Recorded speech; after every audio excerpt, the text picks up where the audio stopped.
ब्रज की भूमि, जहाँ हर कण कण में श्री कृष्ण की लीलाएं बसी हैं, जहाँ नदियों का बहाव भी बांसुरी की धुन पर थिरकता है, जहाँ पेड़ पौधे पशु पक्षी सब गोविंद के बाल रूप के साक्षी हैं।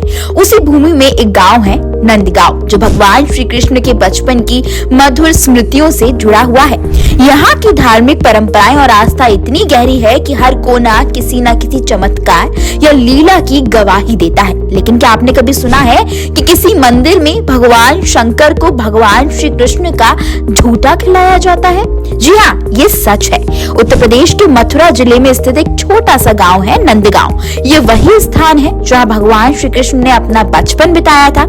यहीं पर एक प्राचीन और अनोखा मंदिर है, नंदीश्वर महादेव मंदिर। इस मंदिर की सबसे खास बात यह है कि यहाँ भगवान शिव को श्री कृष्ण का झूठा प्रसाद चढ़ाया जाता है। नंदगांव भगवान श्री कृष्ण की बाल लीलाओं का प्रमुख स्थल है। कहते हैं जब मथुरा में कंस का अत्याचार बढ़ गया, तब वासुदेव जी ने श्री कृष्ण को गोकुल में नंद बाबा के घर पर पहुंचाया। वहां से श्री कृष्ण ने नंदगांव में आकर अपने बचपन की लीलाएं की। गोपियों के साथ रास रचाना, गाय चराना, माखन चुराना और कालिया नाग का दमन करना, ये पूरा क्षेत्र ब्रजभूमि कहलाता है और हिंदू धर्म में इसका अत्यंत पावन स्थान है। नंदगांव में स्थित ये शिव मंदिर नंदीश्वर महादेव के नाम से प्रसिद्ध है। नंदीश्वर का अर्थ है नंदी के रूप में विराजमान भगवान शिव। पुराणों में वर्णन है कि जब भगवान शिव को श्री कृष्ण की बाल लीलाएं देखने की इच्छा हुई, तब वे कैलाश से ब्रज पहुंचे, लेकिन वहां की मायावी शक्तियों ने उन्हें रोक दिया, क्योंकि ब्रजधाम में सिर्फ प्रेम और भक्ति से भरे जीव ही प्रवेश कर सकते हैं। भगवान शिव को समझ आया कि उन्हें कोई बाल रूप या सच्चे सेवक का रूप लेकर आना होगा। तब उन्होंने नंदी बैल का रूप धारण किया और इसी रूप में नंदगांव की एक पहाड़ी पर तपस्या की। श्री कृष्ण ने उनकी भक्ति से प्रसन्न होकर उन्हें दर्शन दिए और कहा कि अब आप यहीं नंदगांव में बस जाएं, क्योंकि आपने सच्चे प्रेम से मुझे पाया है। तभी से भगवान शिव नंदीश्वर के रूप में इस मंदिर में निवास कर रहे हैं। उधर श्री कृष्ण अपनी बाल लीलाओं में मग्न रहते थे, माखन चुराते, गाय चराते, गोपियों को परेशान करते। पर जैसे ही उन्होंने पहाड़ी पर बैठे नंदी को देखा, वो मुस्कुराए। वो कोई साधारण बैल नहीं था, वो उनके महाभक्त शिव थे। कृष्ण ने अपनी छोटी सी उंगली उठाई और माँ यशोदा से बोला कि मैया, वो जो नंदी बैठा है ना, वो मुझे बहुत अच्छा लगता है। श्री कृष्ण मुस्कुराए और एक दिन चुपके से पहाड़ी की ओर निकल गए। वहां जाकर उन्होंने नंदी के माथे को छुआ और बोले कि भोले बाबा, आपका इंतजार तो मुझे था, आप यहीं बस जाइए। जब भोलेनाथ माँ यशोदा के द्वार पर पहुंचे तो माँ यशोदा उनको देख करके डर गई कि आपका ये अद्भुत स्वरूप, जब मुझे इस वृद्धा को डर लग रहा है तो मेरा छोटा सा लाला है वो डर जाएगा। भोलेनाथ ने बार बार आग्रह किया कि माँ, वो बालक नहीं है, वो परिपूर्ण ब्रह्म है, वो ईश्वर है। वेद भी जिसको ना इति कह करके केवल यही कह देते हैं कि भगवान अनंत हैं, आप उनको बालक मत समझो। लेकिन माँ यशोदा तो उनको बालक ही समझती थी, वात्सल्य भाव में थी। माँ यशोदा ने दर्शन नहीं कराया भोलेनाथ को भगवान कृष्ण का, तो भोलेनाथ ने समाधि लगा करके, एक स्थान है नंदगांव में आशीश्वर महादेव, वहां पर बैठ गए। अन्न जल को त्याग दिया कि प्रभु, जब तक आप हमें दर्शन नहीं देंगे हम अन्न जल ग्रहण ही नहीं करेंगे। भगवान ने लीला की, क्योंकि भगवान तो जानते थे कि भोलेनाथ परम वैष्णव हैं और मैंने प्रत्येक रूप का इनको दर्शन प्राप्त कराया है, क्योंकि ये मेरी लीला का रसास्वादन किए बिना रह ही नहीं सकते हैं। तो भगवान कृष्ण ने अपनी लीला प्रारंभ की, सो के जगे और रोना प्रारंभ कर दिया। मैया यशोदा ने ब्रज गोपियों को बुलाया, ब्रज के ग्वाल बाल सब एकत्रित हो गए कि क्या हो गया मैया, क्यों रो रहा है ये इतना। मैया ने बताया, ब्रज गोपियों ने कहा कोई आया तो नहीं, किसी की नजर तो नहीं लग गई।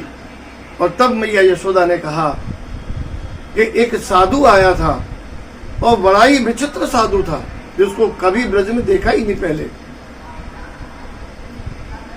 जटा बढ़ी हुई थी, पूरे शरीर पर भभूत लगाए हुए थे, पूरे शरीर पर सांप बिच्छू कातल उनके लटके हुए थे। उनके उस रूप को देख करके मुझे डर लगने लगा और वो बार बार आग्रह कर रहे थे कि मैं तुम्हारे लाला के दर्शन करना चाहता हूँ, लेकिन मैंने अपने लाला के दर्शन उनको नहीं कराए। जब ब्रजवासियों ने कहा माँ तू बड़ी भोली है, अरे जिनको तुम एक साधारण साधु समझ रही हो वो साधारण साधु नहीं, वो तो भगवान भोलेनाथ थे। मैया यशोदा ने ब्रज गोपियों को भेजा कि जाओ उनको ढूंढ करके लाओ, और ब्रज गोपी उसी स्थान पर पहुंच गईं जहां भोलेनाथ समाधि लगा करके बैठे थे। ब्रज गोपियों ने जाकर के कहा कि चल रे योगी नंद भवन में, यशवत माए बुलावे, और बाके लाला नजर लगी तो पे राई नौन करवावे। अरे बाबा, मैया यशोदा का जो लाला है जब से सो के जगा है, रोई रो रहा है, उसको न जाने किसी की नजर लग गई है। तुम चल के उसको राई नौन या कोई उपाय आप जानते हो तो उस बालक की कोई नजर गुजर को लगी हो तो उसे उतार करके उसे स्वस्थ कर दीजिए। जब ये बात सुनी कि मैया यशोदा ने नंद भवन में बुलाया है तो भोलेनाथ प्रसन्न हो गए और नंद भवन पहुंच गए। मैया यशोदा ने भोलेनाथ का स्वागत किया और लाला को लेकर के आई, और जैसे ही भोलेनाथ को भगवान ने बालकृष्ण ने देखा और बालकृष्ण को भोलेनाथ ने देखा, दोनों के नेत्र मिले और दोनों हंसने लगे। और मैया यशोदा ने कहा कि बाबा तू तो मेरे लाला को खिलौना है, कि रह रे योगी नंद भवन में ब्रज में वासो कीजिए, और जब जब मेरो लाला रोवे तब तब दर्शन दीजिए। बाबा अब तू यही ब्रज में ही वास कर, नंद भवन में ही वास कर। भोलेनाथ कहने लगे माँ मैं रह तो जाऊंगा लेकिन मेरी दो शर्तें हैं। बोले बाबा मैं तेरी हर शर्त मानने को तैयार हूं, आप आज्ञा करो। क्योंकि माँ यशोदा तो वात्सल्य में थी कि कैसे भी उनके लाला की पीड़ा दूर होनी चाहिए, उनका लाला स्वस्थ रहना चाहिए। और भोलेनाथ कहने लगे कि माँ मेरी दो शर्तें हैं। पहली शर्त तो है कि आपका लाला जिस जल से स्नान करे वो जल मुझे अभिषेक के लिए चाहिए,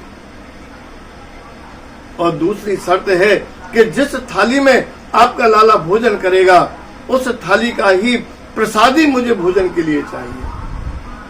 और माँ यशोदा ने दोनों ही शर्तों को स्वीकार किया।